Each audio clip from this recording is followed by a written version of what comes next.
algumas semanas, os campos das universidades dos Estados Unidos viraram espaço de uma batalha ideológica, gerando debates em todo o mundo.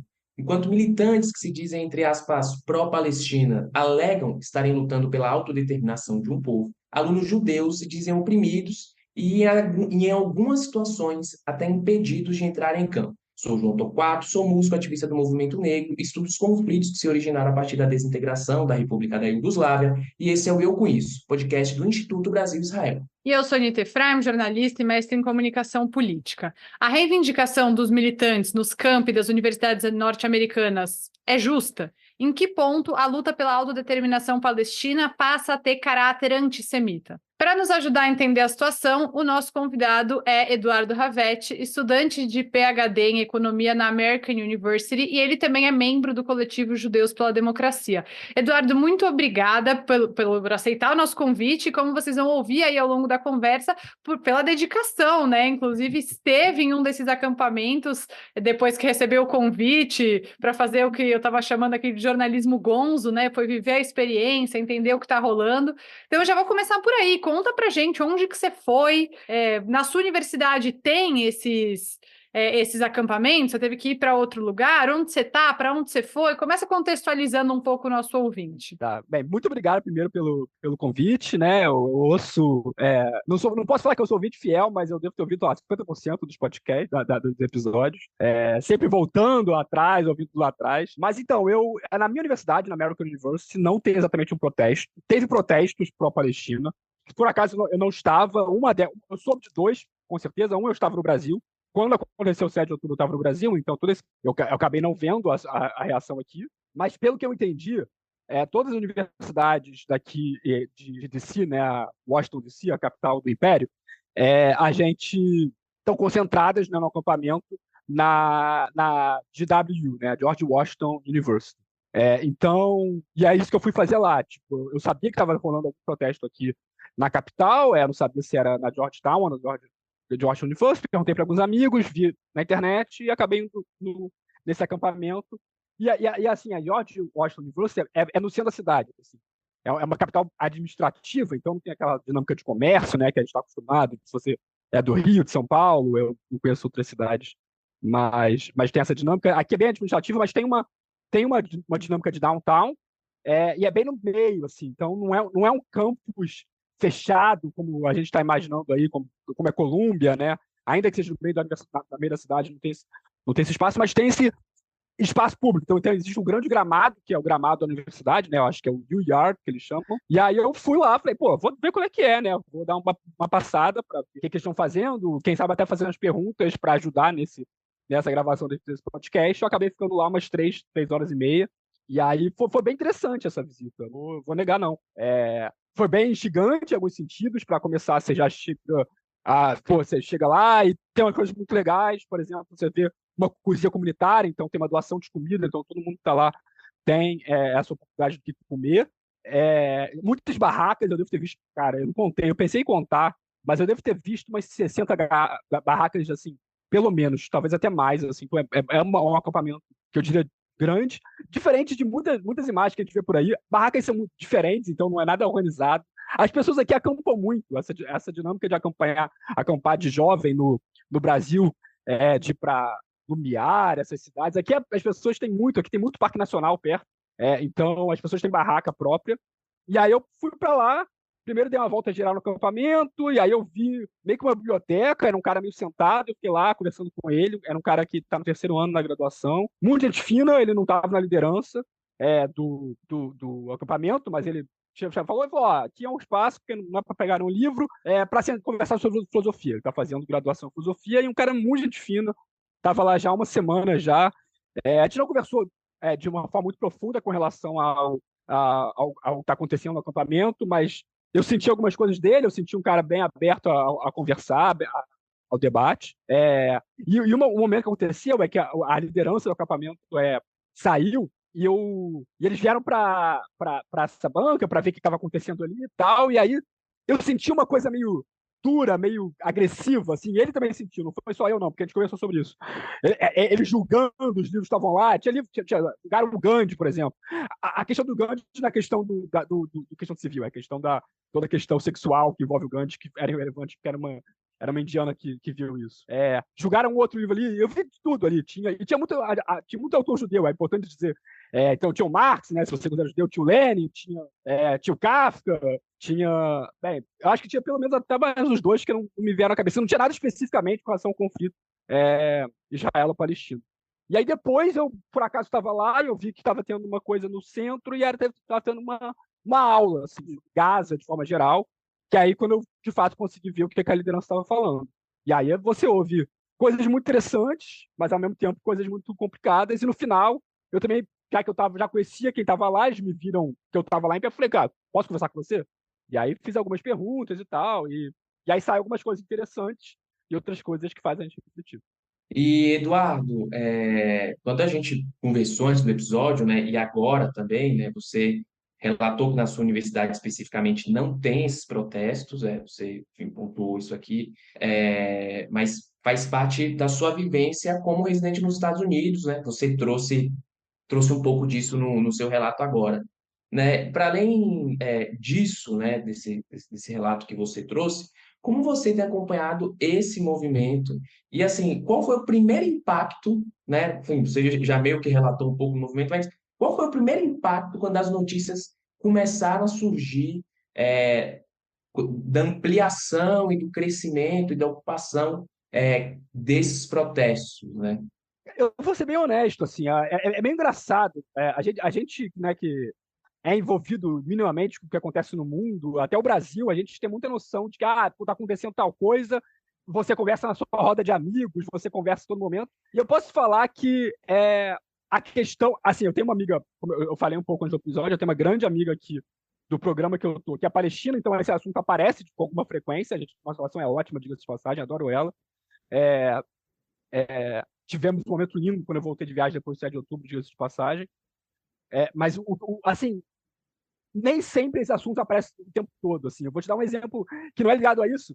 Cara, eleição americana daqui a 6 meses, a primeira vez que eu, de fato, conversei sobre isso com amigos foi sábado passado. Então, assim, a questão do protesto eu vi muito tangencialmente com um amigo nesse mesmo dia no sábado, mas não aparece tanto aqui. Eu vi muito mais pelo Twitter e por notícias que eu vejo aqui. Eu acompanho o New York Times e tal, acompanho o Washington Post. Eu tenho a vantagem que a minha universidade me permite assinar, né, esses jornais, né, ter o acesso a esses jornais de graça. Uma coisa maravilhosa que as universidades brasileiras não têm. Mas é isso. Eu diria que, com relação ao acampamento em si, eu vi pouca coisa. E eu vou dizer até uma coisa, algo a mais, já até anotado aqui para não esquecer. A primeira questão em Colômbia acontece um pouco antes de Pêssar, né? Um pouco antes de Pêssar, e eu fui, assim, eu tô aqui, né? Sou judeu exilado, né? Sem família aqui, então existe um relé do campus, existe relé ao redor do campus, e eu fui na primeira, na segunda noite, a gente é estudante, né? A gente é pobre, então comida de graça a gente vai, e aí e eu estava meio receoso e tal. Eu soube que até que no mesmo dia, por acaso, teve um protesto na minha universidade, mas eu cheguei só pro cedo e não teve nada, assim, não teve nada que evitasse o cedo, não teve nenhum protesto. E não se falou sobre isso no cedo. Assim. Se falou muito pouco, até sobre a própria questão dos reféns e tal, que eu até esperava mais. Mesmo disso se falou pouco. Então, eu acho que isso aparece em conversas privadas mais gerais.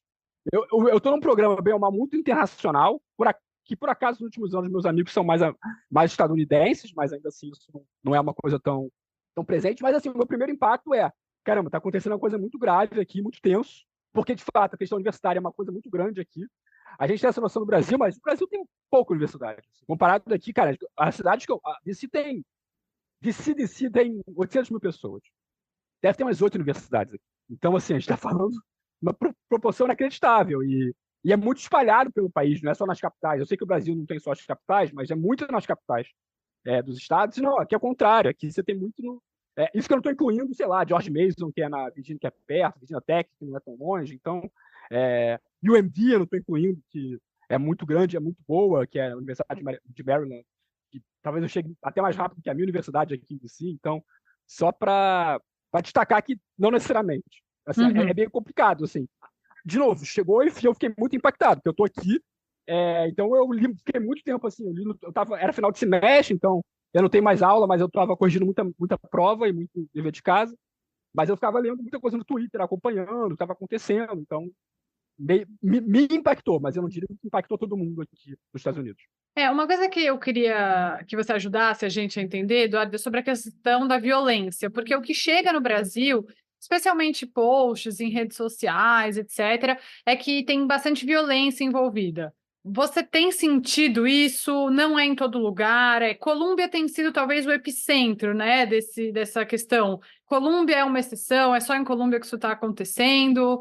Ou existe uma distorção? Eu vejo vários vídeos, né, eu vi vários dos mesmos alunos falando, eu sou judeu, quero entrar no campus, e as pessoas não deixam eles entrarem. Isso está acontecendo?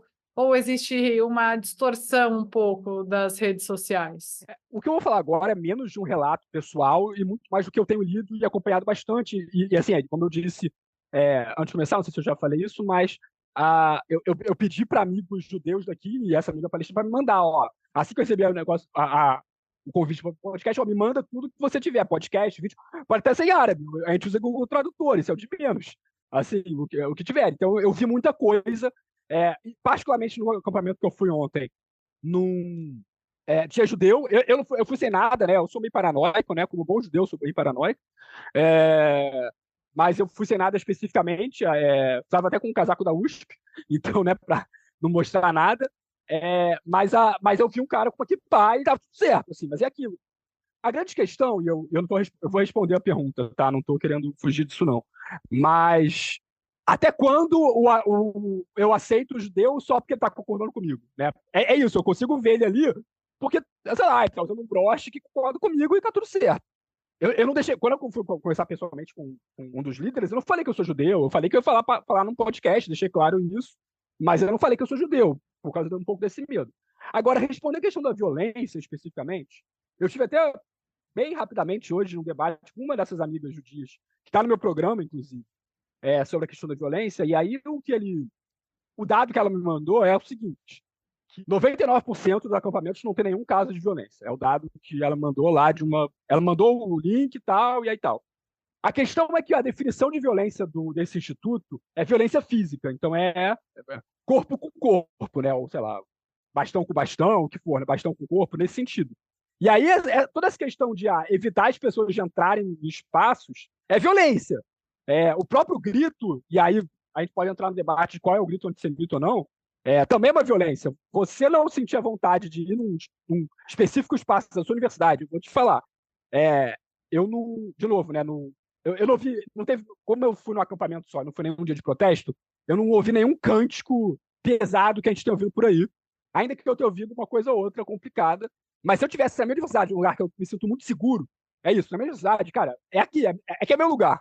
Eu vou nas férias ali, porque eu tô fazendo PhD, então eu vou lá toda hora, eu vou o tempo todo, entendeu? Eu sou, em alguns sentidos, eu posso ser considerado faculty, em alguns sentidos, porque eu trabalho também na universidade para algumas coisas. Talvez se eu fosse no gramado da universidade, eu visse coisas que me sentissem perigo, é uma violência também, entendeu? Então, assim, a gente tem que entrar nesse debate. Eu acho que o podcast, infelizmente, não tem esse espaço, mas é um debate que é importante ser feito em sociedade, inclusive todo o debate da primeira emenda e do direito à liberdade de expressão, enquanto deixa de ser liberdade de expressão pela primeira emenda e passa a assédio para grupos específicos.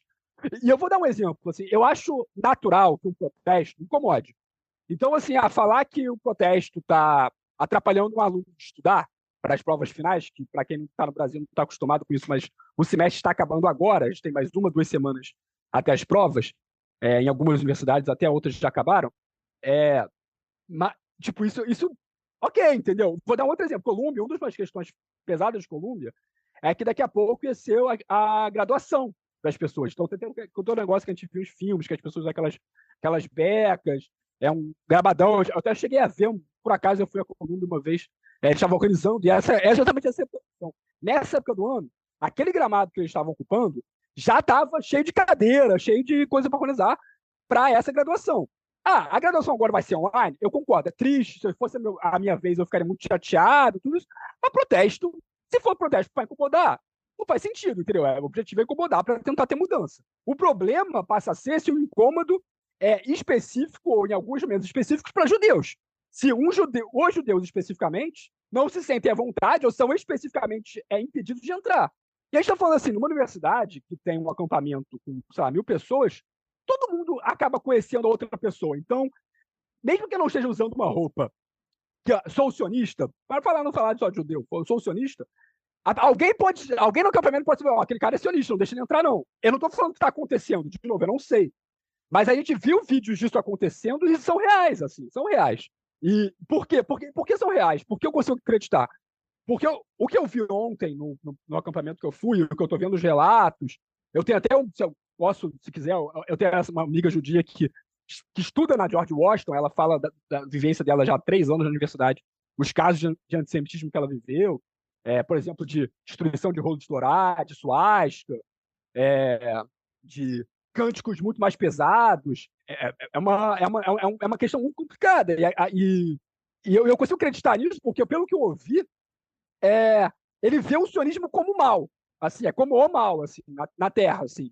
E é como o representante do imperialismo. Então, para eles, a luta que eles estão fazendo no acampamento é uma luta contra o imperialismo. Assim, isso é claro, isso foi explicitado nessas palavras, eu não estou deduzindo nada. Morando nos Estados Unidos, muito bonito. Você não tá entendendo, eu entendo perfeitamente. Eu te interrompi porque você falou assim, algumas coisas que eu ouvi foram muito pesadas. Eu queria que você contasse, porque eu acho que as pessoas devem ter ouvido você falando isso e elas querem saber o que de muito pesado você ouviu, o que te impactou. Você falou, se aquela fosse a minha universidade, eu estaria mal, porque o que você disse, você tinha a opção de ir embora e nunca mais voltar. Mas por que você se sentiu mal em alguns momentos?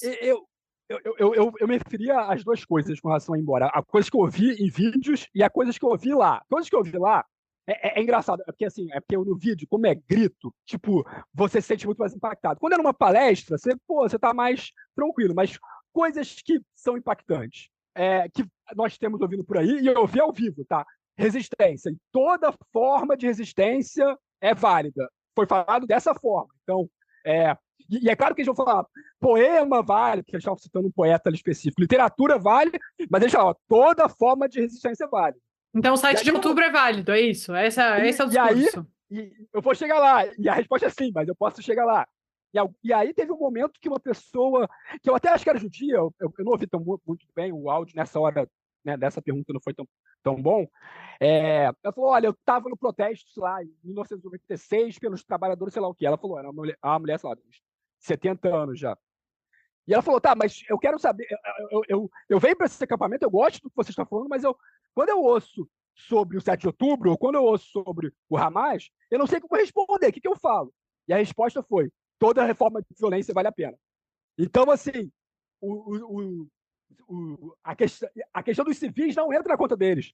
Para eles, todo mundo, assim, pelo que eu senti nesse dia dos líderes de lá, desse acampamento, é importante dizer, tem essa toda variedade, não existe essa diferença geral entre o civil e o militar. É isso que eu senti. Então, o 7 de outubro é justificável, sim. Eu senti a questão do 7 de outubro, eu ouvi, tipo, olha, 7 de outubro não teve nenhuma nuance do 7 de outubro, não teve nenhuma, tipo, é uma resistência, erramos quando atingimos civis, era para ser só militar. Isso daqui podemos debater, de forma geral, eu concordo, eu acho natural ver o militar israelense como inimigo, normal para ele, é uma guerra, de fato. Mas não vê como civil, e ele não viu de fato como uma pessoa que era. E isso é uma coisa relevante, porque eles falam, para quem viu nas redes sociais, né, os estudantes, como é que é? Os estudantes pela Palestina, aquele grupo, Solidariedade de Estudantes pela Palestina, acho que é isso.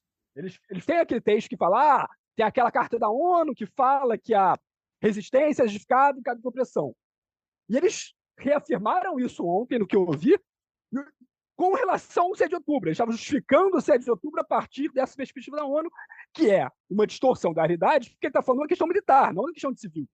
Então, de fato, eu vi uma defesa do 7 de outubro ali, de fato, me machucou bastante, como vem machucando há 7 meses já, 8 meses, não sei, perdi a conta já. Ou É, seja, para mas esse pessoal, o 7 de outubro não foi um atentado terrorista brutal, que civis morreu, que ativistas de direitos humanos morreu. Foi um ato, entre muitas aspas, de resistência de oprimido contra opressores. É um pouco isso? você me lembrou de uma coisa de falar. Eles falaram que a questão de direitos humanos é uma questão ocidental e que é uma deturpação. Eu ouvi dessa forma. Eu não, desculpa, eu estou reagindo à cara de pessoas, é porque eu também eu me controlei e tal, tava, não. Eu não bati palma na hora de bateram palma, só bati palma como no final para agradecimento, mas sim, assim, a questão dos direitos humanos foi levantada especificamente dessa forma. Então, sim, de fato, eles veem o 7 de outubro como uma questão de resistência. O que eu ouvi desse acampamento, assim, eu preciso repetir isso, porque se eu acredito que isso é geral em muitos acampamentos, sim, mas eu posso falar sobre esse acampamento que eu fui. E tem uma questão, né, que você trouxe aí até no seu relato, que é um ponto relevante, na verdade, é que tem judeus envolvidos nessas manifestações, né? Inclusive, teve um Seder de Pêssach, né, de judeus em solidariedade à Palestina e fazendo, inclusive, uma analogia da libertação dos judeus no Egito com a libertação dos palestinos, enfim. Queria saber como que você vê essa participação desses judeus e, de alguma forma, você acha que essas pessoas são usadas como token para minimizar as atitudes e as falas antissemitas, né? Tipo, nós não somos antissemitas, tem até judeus que estão aqui com a gente. Eu vou falar isso numa perspectiva muito própria, porque como a Anitta falou no início, eu faço parte, desculpa, eu faço parte, é porque eu estou me lembrando do passado, eu faço parte do coletivo de Judeus pela Democracia, que apanhou bastante da própria comunidade judaica, da forma que se posicionou contra o governo Bolsonaro, né, e todos os absurdos que aconteceram, inclusive o antissemitismo do próprio governo Bolsonaro, né, quando a gente acordou no final de janeiro de 2020, se não me engano, quando com o ministro da Cultura é, da Bolsonaro fazendo aquela fala nazista, né, gritando, o Judeus pela Democracia foi um dos primeiros coletivos a se posicionar na madrugada. Ele estava acordado de madrugada, dormiu muito tarde. Então, é só para dizer que eu sei desse lugar de ser visto por uma parcela da comunidade como instrumento de outra coisa. Mas uma coisa que é muito diferente, que eu sinto que é realmente muito diferente nesses outros judeus, é que a gente nunca se negou a lutar contra o antissemitismo. O antissemitismo sempre foi uma luta muito nossa e que eu vejo nesses grupos de judeus participando desses acampamentos como, como token, como instrumentos. Eu vejo isso. E eu vou te falar, eu vi um amigo judeu, que eu acho que está mais próximo dessa galera, e eu tenho amigos do Brasil, judeus também, que são próximos dessa perspectiva, que, que ele estava ele foi na Universidade da Califórnia, né, que também teve aquele protesto grande, teve até aquela briga campal entre pessoas de fora da universidade, né, apoiadores pró-Israel, né, fora da comunidade contra o acampamento. E eu vi um vídeo, uma entrevista dele na Fox News, por acaso, e aí ele estava falando, olha, ele falou, realmente pode ter antissemitismo e tal, mas o que eu interpretei da fala, eu posso estar equivocado na minha interpretação, mas é que, assim, é uma questão menor. O que para mim é um problema. Mas é isso que eu sinto de muitos judeus que apoiam isso. Eles podem ver. A primeira coisa é que eles podem não ver algumas coisas que a gente vê como antissemitismo. Eu, por exemplo, vejo que negar o direito ao judeu de autodeterminar é antissemitismo. Inclusive, tem um vídeo na próprio acampamento que eu fui ontem, mas um vídeo mais antigo, de judeu falando isso. Não, é uma religião, então não tem por que se autodeterminar. E era debatendo com um cara que foi lá para. Não foi para provocar, mas foi para debater. De uma forma mais enérgica, filmar, como a gente conhece isso no Brasil. Para mim, isso é antissemitismo porque ele está defendendo que o palestino tem esse direito de se autodeterminar e o judeu não. E para esse grupo de judeus, ele não acha que ele tem direito de se autodeterminar, então para ele não é antissemitismo. Enquanto para 98% da comunidade judaica mundial, o sionismo é uma questão relevante. Inclusive, eu comentei isso ontem. Eu falei, olha, você falou, eu não sou nada contra os judeus, sou contra o sionista, mas eu falei, pô, mas 95%, estou chutando números, são sionistas, ou pelo menos acreditam em algum nível de autodeterminação do povo judeu. Então, para te responder, sim, eu acho que tem instrumentação e eu vejo isso muito forte o tempo todo. E a instrumentalização, desculpa, desde 7 de outubro, muito forte. Muito, muito forte. Uma das coisas que mais incomodou era a gente retweetando. Meu avô é sobrevivente do Holocausto, por isso, sei lá o quê, ou um próprio sobrevivente. Desculpa. A sua experiência pode ser ótima, pode ser pode ser maravilhosa, o seu avô pode ter contado muitas coisas para você, mas nada vai superar uma boa argumentação. Se o seu argumento não é bom, desculpa, isso não me diz nada. E esse negócio do instrumento é uma coisa bem importante. Tá ficando um pouco longo, desculpa se ficar um pouco longo, mas a gente do Brasil tem uma lógica da comunidade judaica muito diferente da estadunidense. E por que eu estou falando isso? Eu moro numa cidade de 800 mil pessoas, talvez a região metropolitana tenha 4 milhões. Eu lembro da última vez que eu vi era isso, uma coisa assim. Então, 100 mil judeus na região metropolitana de DC. Ou seja, só na região metropolitana da minha cidade, de 4 milhões de pessoas, e a minha cidade é pequena, eu moro numa casa. Aqui, para quem vê o vídeo, é um basement isso aqui. Eu não tenho janela. É uma casa. É uma cidade de muitas casas. Tem prédios, mas tem muita gente que mora em casa aqui.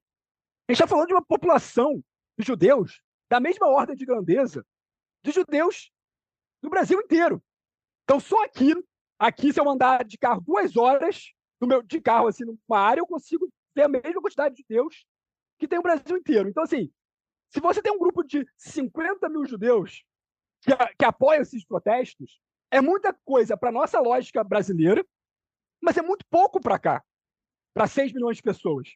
Então, assim, você pode ver muito relato, pô, tem judeu aqui, tem judeu aqui, tem judeu ali, e não ser relevante a comunidade. E eu não estou nem dizendo que a opinião deles não é válida. É importante dizer, a opinião deles é válida, como, de forma geral, qualquer opinião que não é violenta.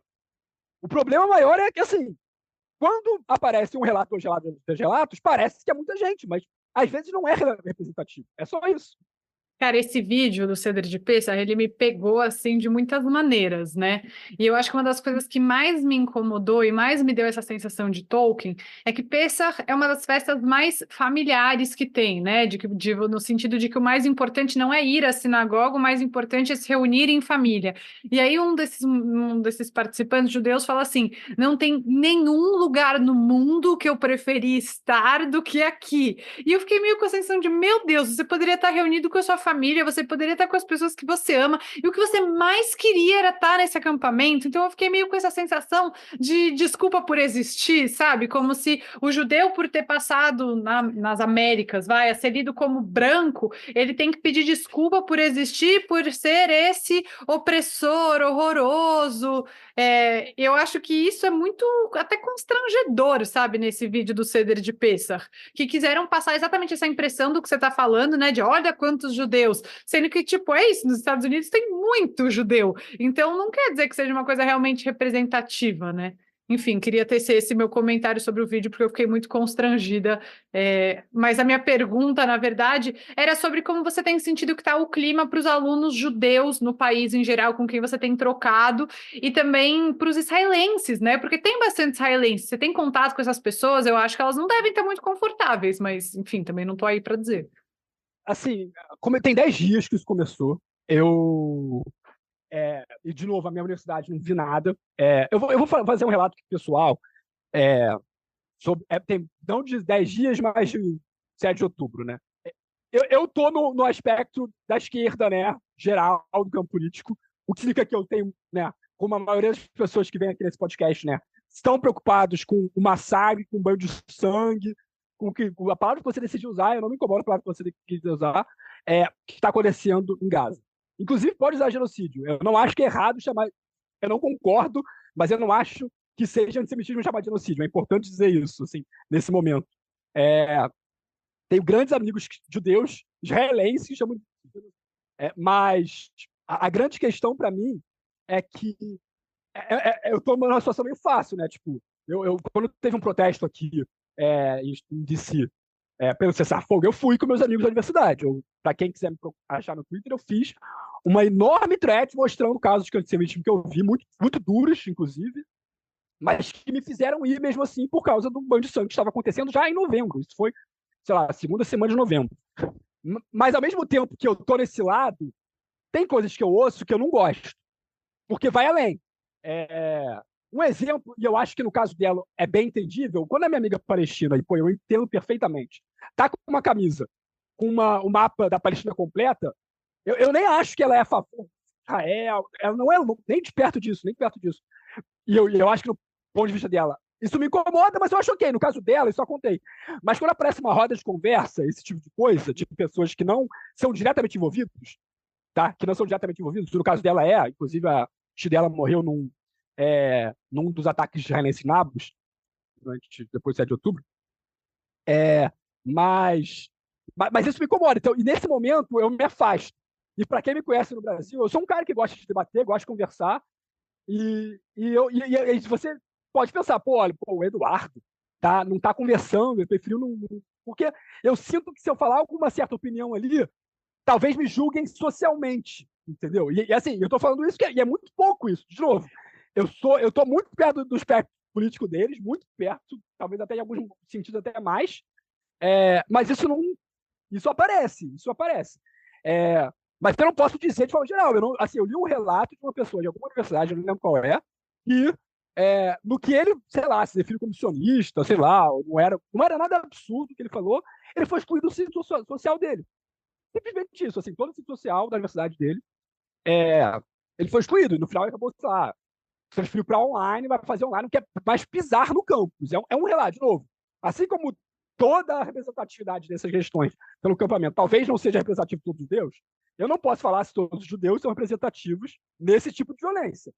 Mas, assim, eu vou te falar, eu posso ler aqui, se vocês quiserem. Eu tenho um relato de uma amiga, ela escreveu, ela foi no acampamento, no protesto, no acampamento na George Washington University, e ela escreveu para um blog lá o relato dela, o que ela está sentindo. E ela fala, cara, desde 2002, especificamente desde 7 de outubro, ela não sente a vontade de vir para DC, por exemplo. Ela mora na região metropolitana de DC, digamos assim.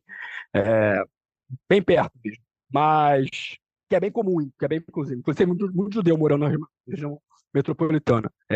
Não só em DC. Mas é isso que eu tô falando. Tipo, o relato dela é forte. E eu vou dizer até mais. Assim, tem um relato, você perguntou, de amigo israelense. Ela é israelense, né?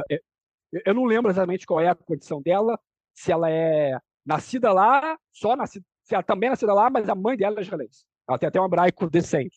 E aí ela fala, e ela ainda se sente ainda menos à vontade, o relato é lindo e triste, em conversar com judeus americanos que ela não sabe se são receptivos, porque ela tem que pedir desculpa por ser israelense. Então, assim, é isso. Eu não tenho contato com muitos israelenses aqui. Eu tenho um professor israelense que saiu, né, deve ter saído de Israel já há uns 30 anos. A gente conversou um pouco sobre isso, conversou um pouco no 7 de outubro. Eu estava no Brasil, então não consegui conversar ao vivo e tal. Mas eu perguntei da família dele, que morava no norte, por exemplo. Mas sobre o acampamento em si, a gente não conversou ainda, até porque tem 10 dias e já era final de semestre, eu quase não o vi. Mas ela é israelense, então, assim, ela especificamente se sente ainda mais ameaçada, né? E ela também tem uma espécie política que eu, assim, quer o cessar-fogo, quer o Estado palestino, quer os direitos humanos, mas isso não é o suficiente. Essa é uma questão que eu sinto. Existe uma certa cartilha moral que você tem que seguir. Se você desvia um pouco, ou você se cala, que pode ser isso, e, de novo, eu não sei. Pode ser, de novo, eu falei, como bom judeu, eu sou paranoico, talvez eu estou sendo paranoico demais. Talvez se eu conversasse com amigos, eles... Não, de boa, é o Eduardo, a opinião dele, mas eu não sei. Entendeu? Então é uma questão. Sei lá, eu acho que só se você sentir esse medo, assim, né, não você, mas eu acho que acredito que outros amigos também, outros judeus nos Estados Unidos, de considerar essa possibilidade de falar, né, de expor e de pagar pedágio ali o tempo inteiro, acho que só de existir essa possibilidade, mesmo que não aconteça, né, já dá certos sinais, assim, de preocupação e de possíveis evoluções, né, desse discurso e dessas mobilizações. E, enfim, você trouxe esse relato dessa israelense e você contou aqui também, né, que teve esse apoiador dos acampamentos admitindo que havia antissemitismo envolvido em algumas das manifestações, mas dizia esse apoiador que isso não era tão importante quanto apoiar Gaza. E aí, Eduardo, eu queria te ouvir um pouco sobre esse tipo de posicionamento. Até porque tem um palestino que vive nos Estados Unidos chamado Ahmed Fouad Al-Khatib, né? Inclusive, a Leila Sternberg entrevistou ele aqui no canal do YouTube do Instituto Brasil Israel. O Gente, o Twitter Ahmed, dele, vi essa entrevista do Instituto do Brasil Israel. para quem não assistiu, recomendo, tá lá no nosso canal do YouTube do Instituto Brasil Israel, baita entrevista da querida Leila Sternberg. O Ahmed, para quem não sabe, ele nasceu em Gaza e é um militante pela paz no Oriente Médio, que inclusive repreende bastante esse tipo de mobilização, justamente por ligar palestinos a declarações antissemitas, né? Não, é verdade, assim, é verdade. Eu fui até procurar. Eu tirei fotos, assim, não tem nada específico. Eu vou procurar aqui com mais calma enquanto eu estou falando. Mas é isso, assim. Tem aquele negócio. Vai ser alguma coisa, né? Não sei se posso falar palavrão? Pode. Ah, tá bom. Pô, tá me controlando aqui. Eu sou carioca, é foda. É, vai se fuder sionistas, vão se fuder, tipo, saiam daqui sionistas. Que na prática, de novo, né? Quando você está falando isso numa sociedade que tem uma relação muito forte com Israel, muitos judeus acabam se sentindo dessa forma. É, Deixa eu ver, tem aqui um outro específico que ela me mostrou. Tem um. Pô, esse né, por exemplo. De novo, ver o sionismo com tudo mal. Ela mandou um AZAB, né? Que normalmente é All Cops are bad, né? Mas aí trocou o C pelo Z, né? All Zionists are bad. Era isso, pichado, assim, pichado no chão, de giz, né? Pichado de giz. Esse tipo de coisa, entendeu? Que, na minha opinião, esse é antissemitismo, entendeu? Porque se todos os sionistas estão mal, vou diminuir o número, 90% dos judeus se identificam com alguma forma com o sionismo, você tem problema com 90% dos judeus são mal. É isso, entendeu? Você tem essa questão que é, no mínimo, problemática. Você, no mínimo, tem que refletir sobre isso. E que eu duvido que eles reflitam. E uma outra questão que entra até numa coisa que eu vi ontem, foi perguntado, qual é a solução que você vê para o conflito, né, para toda a situação? E eles fugiram da resposta, claramente eles fugiram. E eu acho natural fugir, eu acho que, né, tem toda a questão da mídia, tem uma questão da mídia, tem uma questão viés anti-árabe, que isso existe de fato. O New York Times está fazendo uma campanha maravilhosa, mas, assim, de forma geral, é ruim. Mas foi perguntado, olha, eu não tenho. Aí ele falou, olha, tem 15 milhões de pessoas, eu acho que tem que ter um Estado. A forma que ele respondeu depois para mim é um Estado binacional. Eu não tenho problema nenhum com o judeu que fica lá, se ele não se incomodar de ser um Estado binacional, que ele vai perder esse poder e essas coisas. E, de forma geral, né, essa questão. Bonito discurso. Mas, por acaso, eu vi essa minha amiga israelense mandou um vídeo no mesmo acampamento deles gritando aquele canto, né? Do Rio ao Mar, a Palestina vai ser livre, só que a versão em árabe, que, para quem não conhece, é do Rio ao Mar, a Palestina vai ser árabe.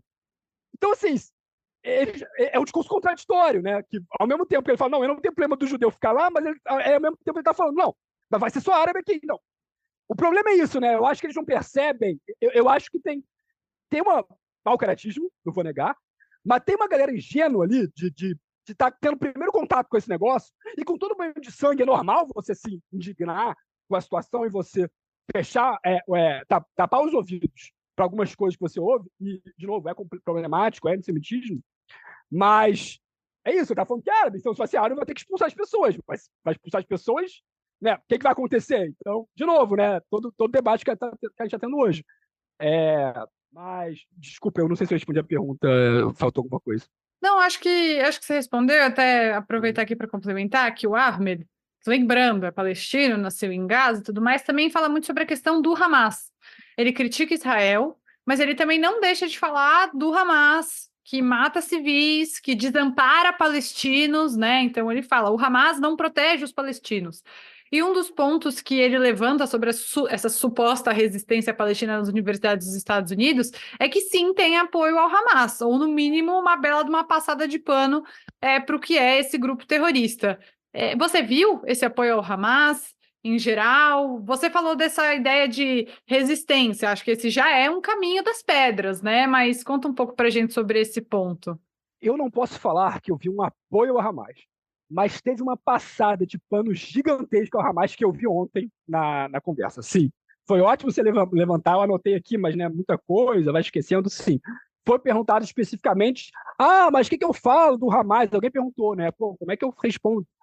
A resposta foi, tem duas coisas que foram interessantes que isso me lembra. A primeira é resistência, resistência, resistência. Não falou do Hamas. Minha opinião é que não, para não se comprometer, porque e não é nem mais comprometer com a mídia. A grande questão para mim é que eles não querem se comprometer com alguém, que eles querem o apoio, mas falar que eles apoiam o Hamas é demais. Eu acho que até para quem é de esquerda aqui nos Estados Unidos perceberia o absurdo. Então, rolou uma questão de passar de pano e falar, não, olha, o que importa é resistir, o que importa é mostrar que o Israel vai perder, que eles vão sucumbir, que é essa resistência que a gente quer. Então, e eu vou te falar, não foi tipo terrorismo, foi especificamente Hamas e não usou a palavra Hamas em nenhum momento da conversa. O que mais choca, porque eu vou dar um exemplo. Eu aqui nessa conversa, eu chamei o que está acontecendo em Gaza de banho de sangue umas 3, 4 vezes. Então eu faço todas as minhas nuances necessárias para mostrar qual é a minha posição. Mas quando alguém pergunta sobre o Hamas e você nem cita ele, você está deixando passar o pano. E uma coisa que é engraçado, não é diretamente relacionado a isso, mas me lembrou, porque outra coisa que eles falaram, lutar contra Israel, lutar contra o imperialismo, é lutar contra, sei lá, eles falam América Latina, eles falam coisa da África, eles falam da Ásia. Uma coisa que é muito curioso, em nenhum momento, de todas as vezes que eles falam de imperialismo, eles entraram no debate Rússia e Ucrânia. A palavra Rússia e Ucrânia não apareceu em nenhum momento. E eu não quero falar que a questão qual é o imperialismo da Rússia e tal, eu não quero entrar nesse debate, porque para mim é tão complexo quanto a questão de Israel-Palestina. Eu acho que não cabe aqui eu falar sobre isso. Mas é só curioso que eles têm essa visão tão maniqueísta num assunto, e no outro assunto que é forte, eu vou te falar aqui, olha, não sei quem vem para os Estados Unidos desde que a guerra na Ucrânia começou, mas a quantidade de bandeira da Ucrânia que eu vi nas casas das pessoas era enorme. Não falei que era grande maioria, mas se eu saio de casa e vou para casa de um amigo, eu vou ver umas 10 bandeiras. É claro que eu vou passar por 5.000 casas, mas assim, isso você vê aqui, a questão ucraniana. Eu, por acaso, depois do protesto, que morar na capital do Império é curioso. Falei, quer saber, é caminho ponto de ônibus, vou desviar um pouco, vou passar na Casa Branca. Só para olhar aqui, né? Fazer isso aqui já entrou no meu... E era caminho para o meu ponto de ônibus. E aí você vê a galera com bandeira da Ucrânia e tal. É uma questão tão importante no debate estadunidense, mas não foi levantado. E eles falaram de outros lugares do mundo. Então, assim, não quer se comprometer? Até onde não quer se comprometer? Até onde a violência é justificável ou não para eles? Não, isso é uma questão que me incomoda bastante, assim, essa questão de colocar Israel, colocar um conflito no lugar, e você, inclusive, não olhar para outras situações, né, para outras. Não só o conflito que acontece na Ucrânia, mas, inclusive, situações que acontecem, guerras civis, assim, brutais, bárbaras, que acontecem no continente africano, por exemplo, ou no Caribe, a situação que a gente vê no Haiti nos últimos anos, né? E o negócio que eu sempre falo é que, enfim, umas pessoas aí enfim, do campo político da esquerda, que eu estou filiado, que eu me coloco também, nunca deixei de negar isso, coloca como uma questão moral Israel, o conflito que tem, enfim, todas as suas questões, mas muita gente ignora que foi um governo de esquerda aqui do Brasil que ajudou a ocupar militarmente o Haiti, né? Enfim, tem uma série de violações de direitos humanos da ONU, enfim. Então, essa questão que você traz da Ucrânia é um ponto que me incomoda bastante, né, dentro desses discursos, que é colocar o conflito Israel-Palestina como se fosse uma questão única e ignorar outras situações pouco mais recentes e que acontecem no mundo, né, como, enfim, sem fazer parâmetros, porque também são situações tão complexas quanto, né? Mas, para finalizar aqui, Eduardo, né, com a sua experiência aí, enfim, como judeu morando nos Estados Unidos, com contato com a comunidade judaica e com judeus, eu acredito que de outros espectros políticos também, você acha que a vida dos judeus que vivem nos Estados Unidos mudou de forma definitiva depois de todos esses eventos, né, todas essas situações enfim, a comunidade judaica norte-americana, que é gigante, tem passado, principalmente depois do 7 de outubro? De novo, meio difícil saber. De novo, são 6 milhões de pessoas. Eu vou dar um outro exemplo. Essa minha amiga que passou, uma outra amiga que passou o negócio, ela é do Missouri. Eu não sei quantas pessoas estão ouvindo o podcast conseguem colocar o Missouri no mapa. Tá? E consegue botar o Missouri no mapa. e tem 85 mil Eu não judeus conseguiria, eu já vou Não, pois é. me Não, não, não. E, acusar. assim, a primeira coisa é... Não, mas relaxa, assim. Eu diria que talvez 80% dos americanos, dos estadunidenses, também não conseguiriam, não vou mentir. Inclusive, já tive esse debate com uma amiga estadunidense, não judia, e ela não conseguia. Ela estava indo para lá, na semana seguinte não sabia. Então, esse negócio de não saber geografia é real. Tem 84 mil judeus no Missouri. É só isso, entendeu? Esse negócio. É quase a quantidade de judeus no Brasil. Tem só no Missouri. Então, é uma dinâmica muito grande. Mas sim, eu ouvi alguns podcasts, inclusive essa minha amiga do Missouri, por acaso, me comentou um ou outro. E eu acho que mudou sim. Mas é muito difícil saber qual é o efeito de curto prazo e de longo prazo. Eu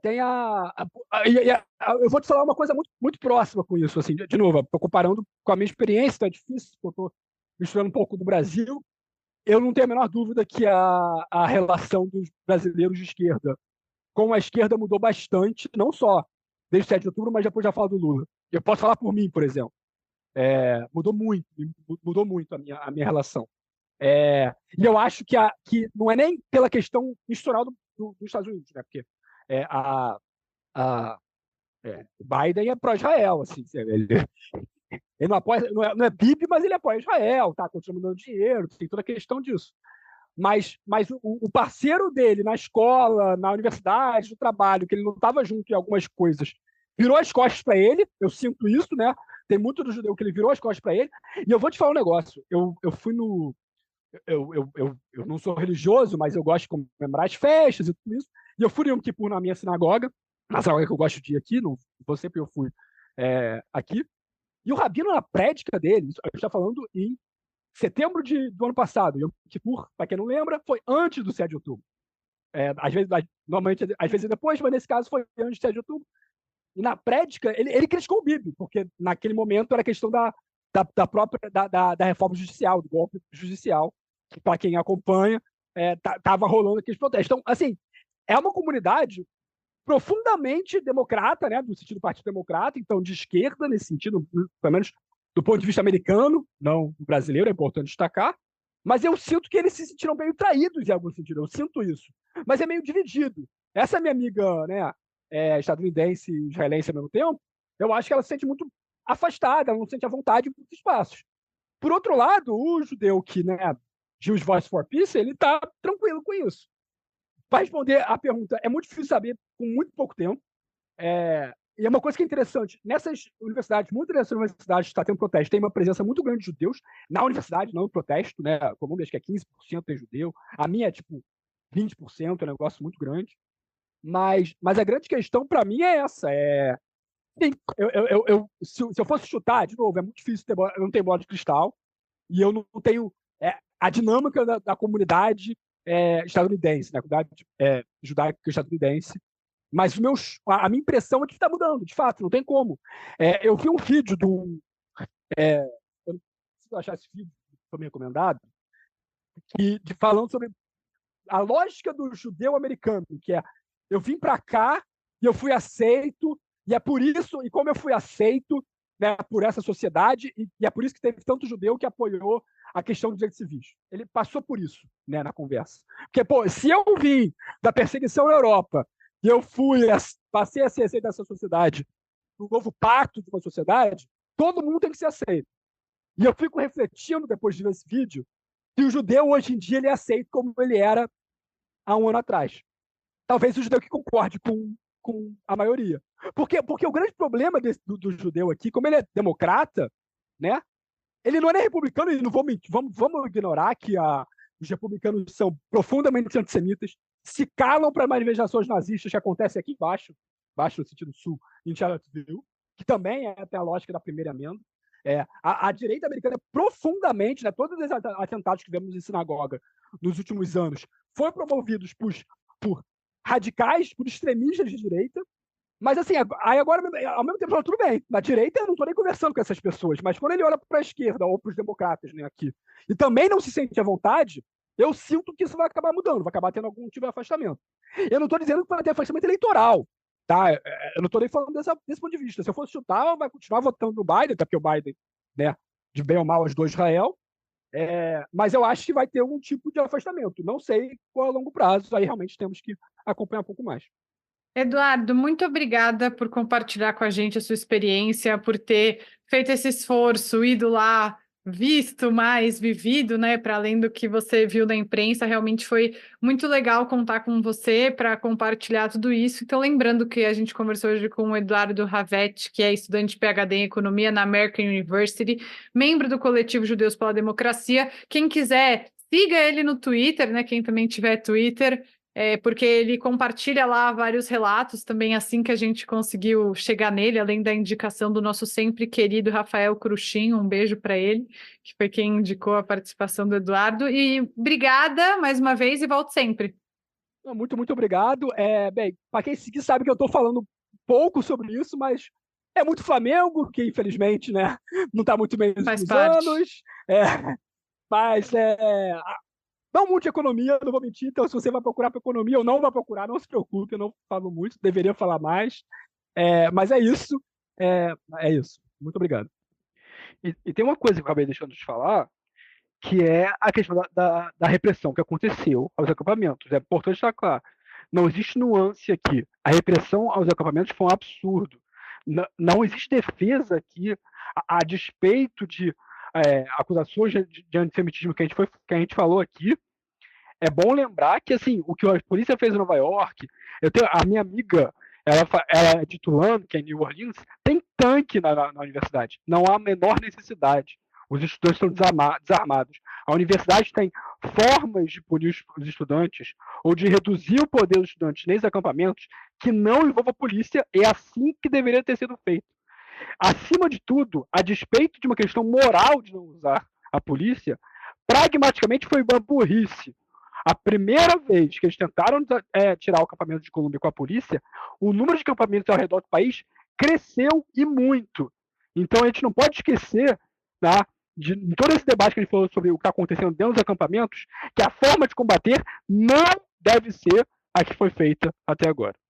Eduardo, muito obrigado por estar aqui com a gente, compartilhar a sua experiência. E se você que está nos escutando quiser mandar uma mensagem para a gente aqui no Eu Com Isso, é só escrever para eucomisso@institutobrasilisrael.org. O Eu Com Isso está em diversas plataformas de áudio, como Spotify, Orelo, Apple Podcasts, também no canal do YouTube no Instituto Brasil Israel. E não esquece de seguir o IB nas redes sociais. Até quarta-feira que vem.